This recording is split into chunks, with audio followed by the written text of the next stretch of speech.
Alors, est-ce qu'il y a un fil rouge lors de cette 16e édition du mois du doc en Bretagne? Est-ce qu'il y a un thème qui réunit un peu ces films? Non.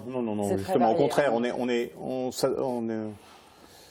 s'adosse en fait à la production de l'année. Donc on essaie de savoir parce que nous on défend plus particulièrement les productions faites en Bretagne. Donc il y a des films qui sont faits sur différents thèmes, le monde maritime, le monde agricole, des portraits, ou voilà, il y a des différentes propositions. Nous on s'occupe, pour compléter un petit peu, on s'occupe plus particulièrement du Finistère, en lien avec nos collègues des autres départements de la Bretagne administrative, Comptoir du Doc, Double Vue et Cinécran pour le Morbihan. Est-ce que c'est important quand on est réalisateur, réalisatrice pour le coup sur le plateau de films documentaires, ce type de rendez-vous, Maï? Moi, je commence un peu dans le métier, donc c'est la première fois moi que un de mes films, enfin c'est un film que j'ai co-réalisé avec Kenan Annabasque, donc c'est la première fois qu'on a un film qui est montré comme ça pour le mois du doc. Et c'est vrai que la rencontre avec le public, c'est toujours un moment assez fort un peu stressant de rencontrer son public.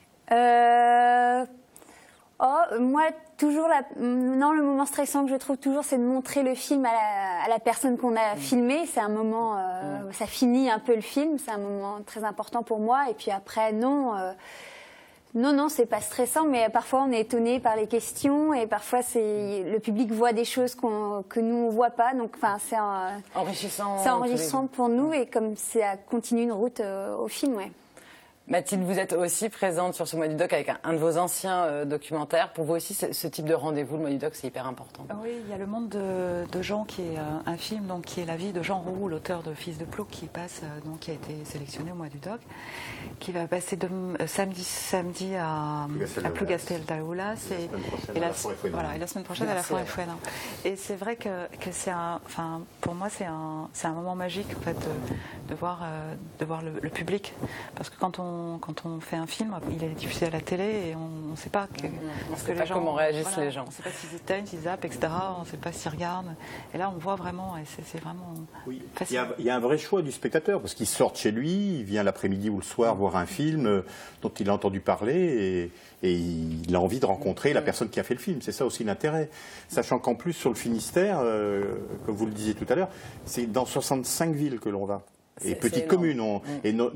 Notre idée, c'est effectivement d'aller dans des endroits où les réalisateurs vont rarement montrer des films, parce qu'il n'y a pas le matériel, parfois on est obligé d'amener le matériel.